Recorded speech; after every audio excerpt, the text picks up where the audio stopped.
Friends, we are back with our She Shines Spotlight series here at the Coop. And I have one of my favorite people on the planet on the episode today. Seriously, Suzann Wade, welcome back to the Coop. Thank you. I'm so excited to be here. Yeah, I love coming into the Coop. Yes, Suzann is one of our OG chicks, because chicks really started, we started having social events for women business owners, local boss chicks, and it was around Easter. And so that was our first thing. Well, then that led into, I was doing some She Leads conferences with my best friend, Patty Toms, and we had 5 of those. And that is how we originally met. So Suzann, tell us a little bit about that. Well, I came to the She Leads in 2019. It was at the Greens Country Club in Oklahoma City. And I was leaving, had just left the ministry after 27 years. And so I was trying to kind of find my way and find who is it that I'm going to be now, as I'm redefining myself. And there was something I had kind of thought about doing that I was really sort of excited about getting into. And I remember it was Mandy Briggs, right? Isn't that her last name? Yeah. Yes. She had her talk that she did. And a lot of it was really thinking about what are the things that you really love doing? What are the things that make you happy? And really kind of drilling down into those. And it's kind of fun because it was just, maybe 5 weeks ago that I actually found my journal from She Leads 2019. Oh, and I was like, oh my gosh, this is so serendipitous that I found this journal. But it's really hammering in on choosing the life that you want. How do you go about choosing the life that you want? And I had done something kind of on the side for about 10 years at that point, which was training people in creative problem solving, how to be more creative, how to be more innovative in your thinking. And it just made me realize this is what I really want to do. I mean, I had kind of had that inclination of this would be really fun to do, but I hadn't really had the vision of you can do it and here's how you can do it. And so it was really at She Leads 2019 that Wade Innovation was born. Prior to that, I'd had Cracked Cranium Consulting, which is what I'd done on the side. But then it became Wade Innovation. And so and then I think it was right after that. So then it was 2020 that you were a sponsor at our Tulsa She Leads. I was. And that was an interesting adventure because I was a sponsor then at the Tulsa She Leads and absolutely loved it, made a lot of connections. This thing that I was like, hey, this might work was kind of picking up and getting off the ground. And out of that conference, actually made several client connections. Very good. And then March of 2020 happened. Yeah, I was going to say, we got that conference in just in the nick of time. Yes. Yeah. And then because our Oklahoma City 2020 conference had to be virtual, and which, we still, the great thing is that we can connect around the world. That's what I love about this podcast. It's what I love about being able to, see your pretty face right now that inspires me. But there's just something about that in-person energy. And that's why I love gathering women together. And of course, we all at Chicks in Charge believe in lifelong learning. And it's interesting because now I've been talking each week to our She Shines speakers that are going to be in Scottsdale, April 11th and 12th, is that I think the thread that runs through with each of you is that either these people were formerly teachers or they just naturally have a gift for training. Yeah. And then that's led you to finding your passion, then that niche that you can go forward with. And so let's dive in a little bit more then into your passion, your She Shines story. How did you how did you discover that you were really good at problem solving and helping people find innovative solutions? How did you know that was your gift? Well, I think intuitively it had always been a part of me. I mean, I was a debater in high school. Went to nationals a couple years. Woohoo! So, I had that tendency.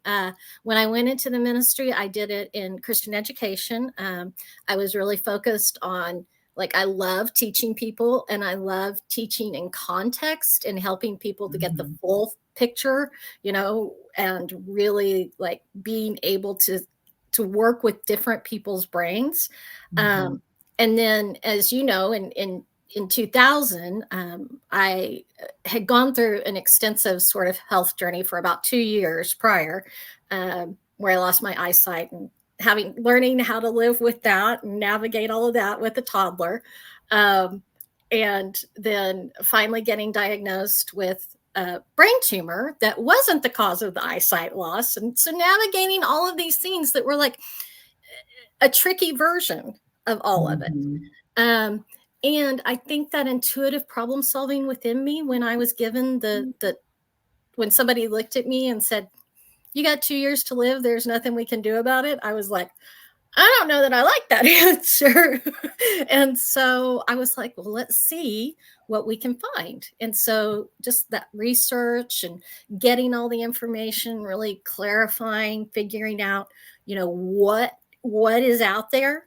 And then being able to talk to everybody I could talk to, actually made random connections that led me to my neurosurgeon in San Francisco. But I think just really this notion of, just because one person says this is how it is, doesn't mean it has to be how it is. Right. Until you have the most amazing expert in the world look at you and say there aren't any solutions that can be found right now, you don't really know what is possible. And when you get to that level, those people are always like, well, we might be able to try this, and we might be able to try that. They're willing to look at you and say, this is experimental and we're not sure how it's going to work, but we might be able to try that. People that are at the top of their field are always the best problem solvers. And it doesn't matter what the field is. And so I think that I was just kind of drawn to it, but going through that process really helped me value that reality of the answer isn't always the answer. And then I got into writing curriculum and discovered a group of people who were just like me. Do you know what I mean? They taught like me. They thought like me. They were very creative, innovative people. And it just kind of continued to affirm that tendency within myself. And it took me, I have a golf ball size hole in my brain. It took me about 7 years to identify as somebody with a brain injury, because I paid somebody, $30,000 to give me that injury. So it didn't, it took me a while to get there. And then just like navigating life with the brain injury, you kind of have to problem solve all of the time. So that's why when I first discovered the foresight thinking profile that I use now, and the method of creative problem solving that I teach now, I can't remember exactly the year. I want to say it was around 2013, somewhere in there. We used to have a conference here in Oklahoma City that was Creative Oklahoma. And it was one of the 5 big international creativity conferences in the world. And it was here in Oklahoma City. And so I went to that, and I met Sarah Thurber, that is one of the creators of the profile that I use. And when she taught on it, I was like, this just makes sense. I mean, it's sort of like, I know that you're a writer too. Do you remember in your writing classes when they would talk to you about, like, you always have to have the action before the reaction, and how hard that is for people to write, Yeah. But like, when the first time you hear something, you're like, that's always how my brain has thought, this Mhm. just makes sense to me. And so I really like, it drew me into this like career that I didn't even realize was a career, even while I was still, serving in the ministry. And so I loved all that I did with it when it was crack cranium consulting. I mean, that's what I did. All of my writing under that's I worked with a small town once in terms of teaching them creative problem solving and how to be more innovative. I just love it because there's so many things you can do with it. And one of the things I learned along the way in my journey, there's a verse in Genesis, and it's Genesis 1:27 and 28, and it says, in the image of God, God created them. Male and female, God created them. And that notion of the root word of image, Mhm. it's the same root word for imagination. Yeah. And that which makes us most like God is our ability to imagine and create. Yeah. And something clicked within me not long after I went through my brain cancer journey. And it just made me realize every person I encounter has something to teach me. And so just recognizing that how much better we are together. Mhm.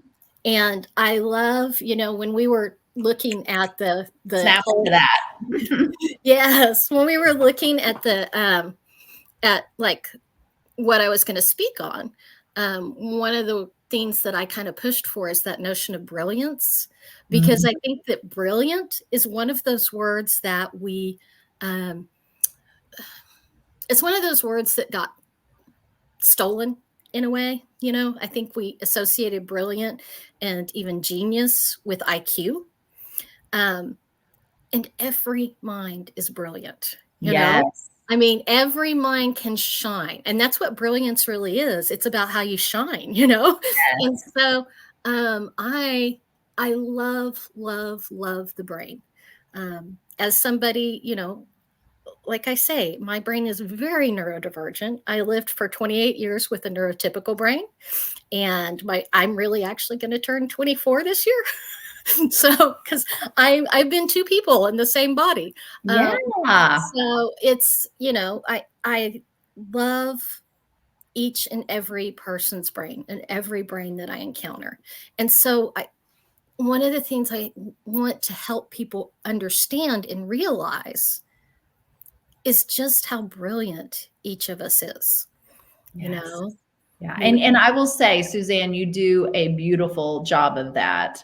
And to kind of rewind your story a bit here and just some of the things that you said that I hope that our listeners will have this takeaway today, that you have the agency to come up with and find the solution to whatever problem there is. Mhm. One of the read and lead books that we read, I think 2 years ago, was Everything is Figure Outable by Marie Uh-huh. Forleo. Yeah. And I just remember when I read that thinking, I hope that everyone understands how empowered they are to be able to, just because someone, even if it's a trusted person, said that something has to be a certain way, for us to know that we can question that, Mhm. and that just because that might be the way for them, or they believe it's the best solution or route to go in life or whatever, that may not be it for you. And so when you were talking about your health,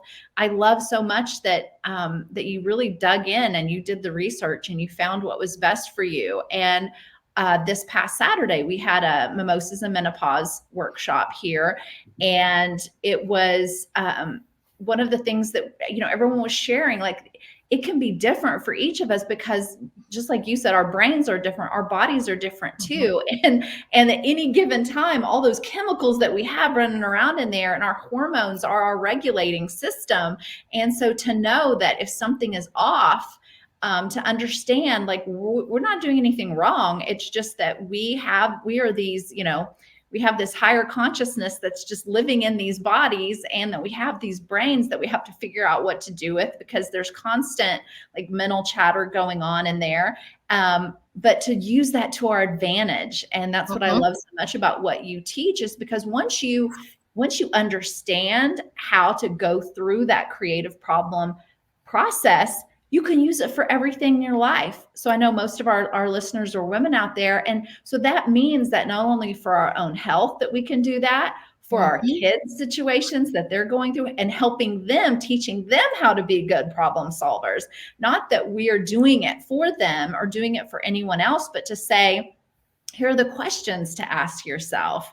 I know that because when I was going through menopause, and I ended up, all those symptoms that I didn't know were symptoms at the time, like I had frozen shoulder and I was going to have surgery on it. And then, but something felt like in me felt off about it. I was like, I did not feel good about having shoulder surgery. And especially, so I kept asking questions of the surgeon, and I said, so what are you going to do during the surgery? What exactly happens? And he was like, well, we put you to sleep, and then we basically, my words, but like pop all the cartilage and like, loosen it all up again. And in my mind, I'm like, that's what my chiropractor does. So I thought, am I going to spend thousands of dollars on this surgery, or is there another way? And so I thought, it's at least worth me going to my chiropractor and saying, and he said, it's going to be very painful. But he did it. And let me tell you what, because before, so for those of you on YouTube, like I could not even raise my arm, like even this much. And so, but after he did, and now of course I do exercise and all that, but I mean, that's just an example of, what's option B, C, D. I did the same thing with my knee when I had a meniscus tear. And again, I'm back in the surgeon's office, and then I'm like, do I really want to have surgery, or why? What caused that? Like, for us to get to what's the root cause of the problem, and is there another way? And for me, it was like strengthening my legs. And so I ended up going back in the gym and really strengthening my thighs, which then helped my knees strengthen, and I didn't have to have surgery. And so, so yeah, health, and obviously in our business, there's not one right way to do that. So just give us, I don't want you to give your whole talk away, because you're going to be shining that under helping us understand our brilliance when we go to Scottsdale in April. But where do people start? Is it really identifying like what the problem is? What's the challenge? Is that the first step? That is the first step, and it's the step that people overlook the most. When I work with people, what I have them do is I have them like write down what their challenge is, or what the obstacle is that they're dealing with, or opportunity. I mean, we need to create a problem, solve our way through opportunities too. I mean, my word for the year is embrace. And so it's kind of like this mentality that I'm going with through the year, to really embrace all the opportunities that come my way and really kind of play with them and see, is this something that will really work, and what do I have that I can contribute here?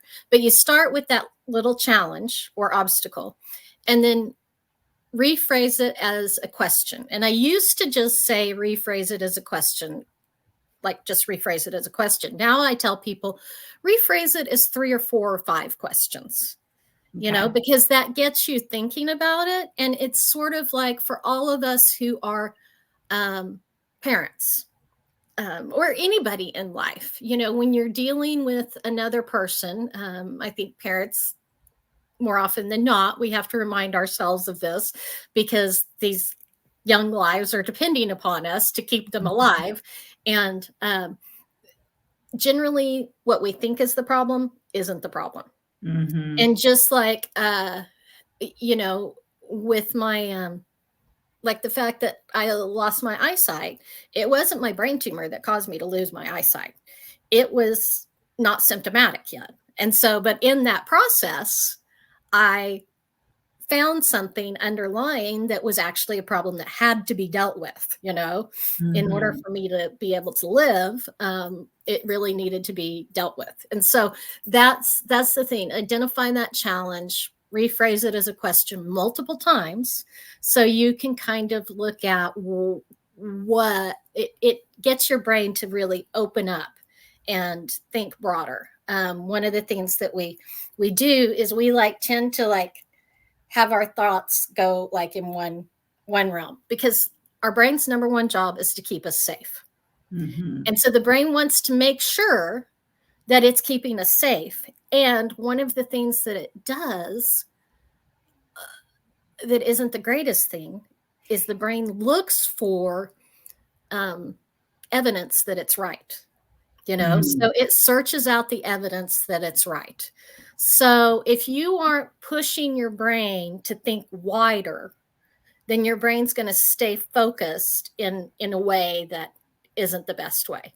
And it's really if you a really simple example of how much our brain notices things because of our experience is if you've ever had your at one point my daughter drove a red Jeep, and after we got her that red Jeep, I saw red Jeeps everywhere. Yeah. There were always red Jeeps everywhere. It's just that my brain filtered it out. It was oh, that's not relevant. So anything that reinforces something that our brain knows or that our brain is interested in, it's going to see evidence for that. And that's why things where bias and stuff comes into play. I mean, it's a neurological thing that can happen. And recognizing that our job is to engage that frontal lobe and say, we got to think bigger. We got to ask more questions, because our brain is going to say, well, I know this is the problem. I know this is the problem. And it may not be the problem. So so to question that and put a little bit of space there to say, because our brains, because we do have that survival instinct, and that's why it usually doesn't want us to change. If things are going along the same way, it wants you to keep doing that because it's this is safe. And that's why when we say growth happens outside of your comfort zone, that's really what we're saying is growth happens outside of your brain's comfort zone. Exactly. Because your brain is no, your corporate job that you're doing is fine, and you may be bored or whatever, but stick with it and all that. This is what we know. And so if you know it, it must be the right thing. Whereas if there is, and so I'm absolutely nothing against corporate jobs. Right. But if that is not your thing, and you have your higher self is well, what about your passion for this nonprofit or this big idea, or writing your first book, or pursuing the arts, if that's something that you want to do, maybe you're not doing it at all, or maybe you're not doing it even, part-time, and that's the step you want to take.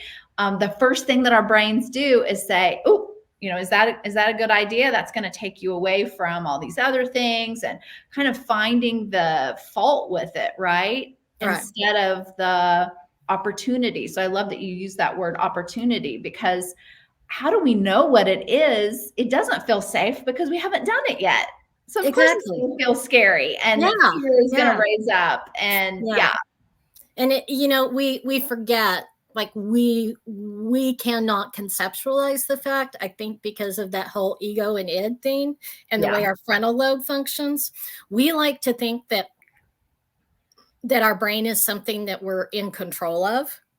And we forget that our brain is first and foremost an organ, and the brain's sole function is keeping us alive. It is keeping us safe. The sole function of the heart is pumping blood, that's really the sole function of the brain. And so it's having to engage that frontal lobe to kind of be in relationship with the rest of your brain and go, okay, we are safe. We're going to do this in a very safe way. And that's why, even at the conference, I'm going to bring along a lot of things that while I'm talking, people are going to be able to play with things at their tables. And I bring colors and different things like that. Everything that you can do to help your brain feel safe when you're dealing with a big challenge, you need to do. That's the thing. It's learning what works for your brain. literally before I got on here, like I'm kind of a girl that like, I like essential oils. I'm not big into them, and I use them in the ways that make me feel good. So like I have thieves, and I always will put it like on my throat if I'm getting ready to talk, just to kind of remind myself that I can open up my voice, and I know, I believe in like that there's energy that is in crystals because they were like formed in the magma, not Yes. much else is formed in the magma. But I also just love rocks, and there's something about, for me, the comfort of just holding on to something that is billions of years old, and that puts me at peace. And I was burning Palo Santo before I got on here, because neurologically, like when my brain is having a tough day, a lot of what I deal with is sensory overwhelm. And so neurologically, I can feel my neuron pathways just calming down when I smell it. And my son is neurodivergent too. And it was really, in my mind, it was a godsend that I had a brain injury and that I was able to then become the mom for my son, who he has fetal alcohol spectrum disorder. So his brain injury actually occurred in the womb, as the result of alcohol exposure. But one of the things that I talk to him all the time about is finding what works for your brain. Yeah. And then doing that. Yeah. And that is something each individual, one of the things that happened to me in my journey, I had my neuro-oncologist was like one of the top 2 neuro-oncologists in the world. He actually designed the chemotherapy regimen for my particular type of brain tumor. I was sitting in his office, and he said something, and I said, well, you're the expert. And that man flipped around on me faster than anybody ever has and said, no, in this room, you're the expert. Wow. Because you are the expert on you. And if you don't tell me everything that is going on with you, I can't do my job. How cool is that someone at his level, because you don't often hear that from doctors or specialists. Yeah. This is the thing. When you find somebody at that level, that's how they interact. That's how they respond. My doctors at that level, to this day, I can email them, and within 24 hours, I have a response from them. Wow. That's incredible. And it is, but that's how the best operate. And so when you're interacting with somebody and they're like, oh, I have it figured out, I'm the expert, walk on down the road. Yeah. I mean, do you know how many doctors I have fired? I have fired so many doctors. And I tell the doctors that I have now, I say, I want you to know that you are among the best because you have me as a patient. And my standard is that high. And that is, that's one of the frustrating things to me about a lot of people that are out there offering to help female entrepreneurs and different things, when they're like, this is the way to do it. Bullshit. Yeah. It's maybe the way that works one way to do it. Yes, it is one way to do it. It's just like but we're trained in school, there's one answer. We're trained there's one right answer. And it's like people will say, it's sort of like, let's see if I can do this in my head. Yeah. Okay. So like 2 + 2 = 4, right? But 1,005 plus negative 1,001 also equals 4. There are so many ways to get to 4. Get to it. Yeah. And so it's like looking at knowing what's on the other side of your equals sign that you want to get to, and then figuring out what works with your brain. Yeah. How can you work the problem to get to that side, to get to where you want to go? Yeah. Oh, I love that. That makes so much sense. And that also, I want all the listeners to really understand that there's a myth out there that only certain people are creative, or they think that creative people are just for the arts, when really we are all creative beings, and that all we really need to do to tap into that is just to allow it. Like, open up the floodgates, like, let yourself think of multiple situations, and what if we did this, what if we did that, like, let yourself go down that path. Don't feel like that that's a waste of time, because you just might find something, really brilliant that you've uncovered, and you did it on your own, which is just so cool. Because, like, I love that your doctor said that, like, you're the expert of you. Right. So why aren't you going to be the expert of you on, like, at least allowing yourself to go down that road? And then if you have those multiple solutions, and then you want to see which ones are going to work best for all that. But until we have that, then we don't know. And Right. so I love that so much. And I know that, you know what you said too about this is how the best think, and this is how the best operate. That's the whole point of the She Shines conference, is we are focusing on leadership and relationships, because if we can develop those skills to be at the top of our game as leaders and self-leaders, helping ourselves be the best that we can be, and the best we can be, not the best competing with everybody else, but the best that we personally can be with whatever's going on in our lives, right? Whether we're new leaders or been at it a while, or, I mean, look at how many people, what do they say? You go through 3 or 4 different career changes typically in your life. That's that's for a reason, because we live for a long time now, right?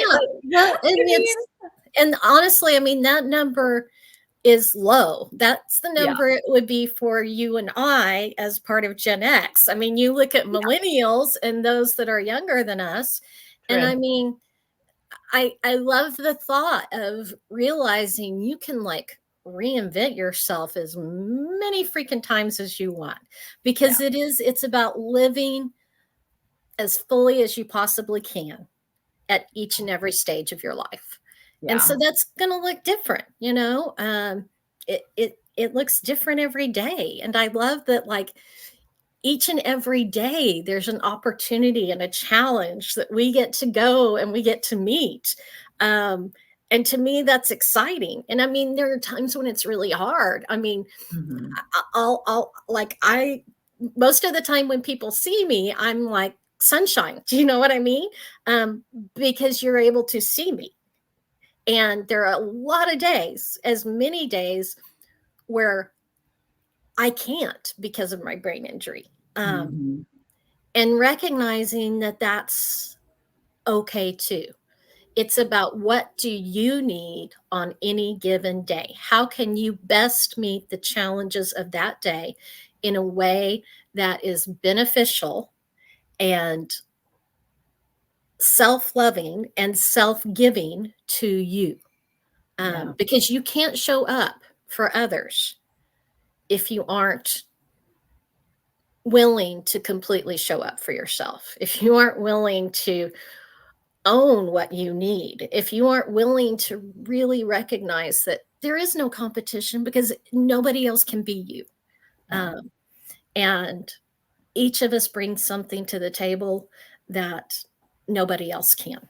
And that's why building a bigger table is something that I'm always in favor for, you know. Greater accommodations for all brains, greater accommodations for all disabilities, greater inclusivity for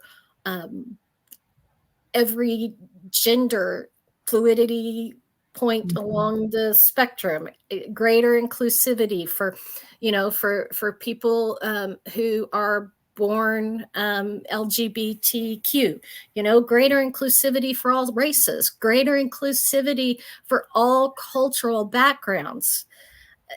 The bigger our table is, the more we're really just showing up as we are and open to receiving one another as we are, the better. And that's what I love about, I mean, Lena, you and I started out in a time where we as women were taught that there are only so many slots at the table and that we were supposed to fight for them. That was the True. biggest bunch of bullshit, you Mhm. know? And it's just not that way. There's always room to pull up a chair. And I love chicks for that. And I love the groups that I'm in. I love the way that women are showing up for each other in 2024. Had to remember the year there for a second. I did it. You did it. Yay. I know. I'm like, which folder is that piece of data in? Because that folder is obviously closed, or I have too many folders open. And then I constantly am pulling out, like for the men in my life, they're all in one folder. And so when I see you, I'm going to call you one of those names because you're all in my mail folder. Yep. Oh my gosh, Suzann, we've got, the brain is so fascinating, and we are all about leveling up, learning. So because that is the key. I love that you said the word open. Like, that is the key, is being open-minded and listening to all these voices and taking it in and thinking, wow, I'd never thought of it that way. And being better listeners so that we can take that in, and not so close-minded, and really opening up our vision. And I know that's what we're going to do at She Shines. And so the fact that we're going to have 50 fabulous women in the room that are going to come and bring their challenges that they're having, and that they all do want to learn from each other, and to say, here's my situation. Like, let's talk through this. Let's, because we all want to be the best version of ourselves that we can, and bring that. And once we learn your process, and the fact that we'll be able to take that to every area of our life, it actually is really life-changing, because you're not going to feel stuck anymore. You're not going to feel like this is the only way that I can do something. And you're going to feel empowered to make decisions that are going to really improve the trajectory of your life. Yeah. Okay, I'm very excited. Yeah, I cannot wait. We have such a cute Airbnb that we're going to be staying in Scottsdale. So everyone, definitely take some time and read the show notes, so you know how to connect with Suzann on socials and get her information. And she does a lot of virtual workshops and things too. So no matter where you're listening from, or she can help your team. So definitely reach out to her. And I will have Suzann's promo code. She's got a discount code. So use her code to save a little bit on your ticket.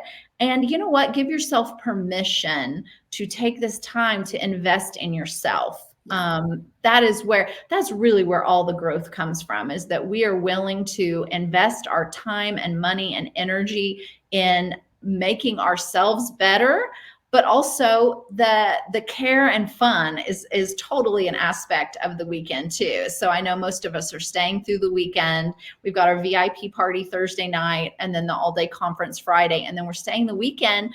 Whether you just want to sit by the pool and read a book because you haven't been able to do that, or you want to go hiking nearby. I mean, Arizona, it's going to be gorgeous, because this is right before things really start getting heated up in Arizona. So we're encouraging everyone to have that spring break style learning and leisure. I guess they call it bi-leisure is the word. Like, let's work a little and play a little. And Suzann, I cannot wait to spend those days with you. You were always inspiring, and I love all the deep dive, thoughtful conversations that we have about just humanity, like what's going on in the world, and how we can make things a little bit better. This conference is all about how we can really have the best impact and influence for sharing our gifts with others and being great servant leaders. And I've just really love that you are in my world and my circle. And I can't wait to see you in Scottsdale, and with all the listeners. Join us, seriously. Yes, very much so. You guys are worthy of coming. You are worthy. Yes. All right. We'll talk to you guys soon. Thanks so much for tuning in.